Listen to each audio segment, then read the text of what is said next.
Pero alam nyo ba guys na may bago sa PopsBomb ngayon? Dahil napakarami na ang nag-share nito na after daw nila makapag-verify ng kontrata at after ng 24 hours, napansin nila na updated na ang kanilang OEC sa PopsBomb account nila at yung bagong employer na nila ang nakalagay at ready to print na ang kanilang OEC.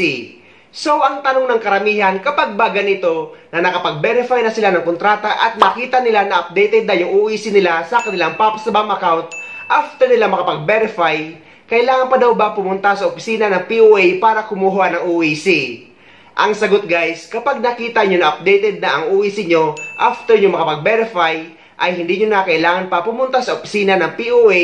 Dahil kapag pupunta kayo dun guys, ay pareho lang din naman ang gagawin. I-update lang nila ang inyong POA record, which is na bago na nung nagpa-verify kayo ng kontrata. Dahil nga ngayon guys ay magkakadugtong na or connected na ang system ng DMW at mga polo sa ibang bansa.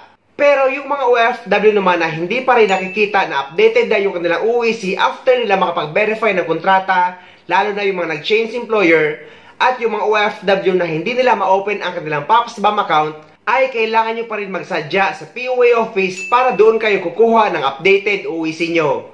Ang sinasabi ko na hindi na kailangan pumunta sa opisina ng POA ay yung mga nakita nila na updated na ang kanilang OEC sa kanilang PopsBomb account after nila makapag-verify ng kanilang kontrata sa Polo.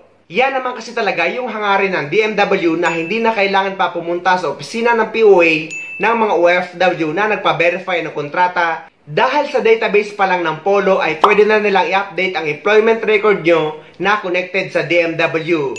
Pero inuulit ko guys na yung mga OFW na hindi pa nakikita na updated na ang kanilang OEC after nila makapag-verify ng kontrata ay kailangan pa rin nila magsadya sa mismong opisina ng POA para kumuha ng updated OEC.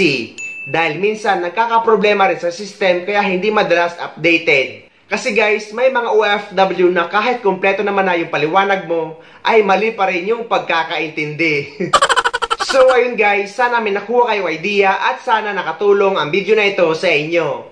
At sa mga hindi pa dyan nakasubscribe sa channel ko, please don't forget to subscribe my YouTube channel and please click the notification bell para lagi kayong updated sa mga upcoming videos na gagawin ko tungkol sa mga updates sa ating mga OFW. Mula dito sa Dubai, maraming salamat. See you next time.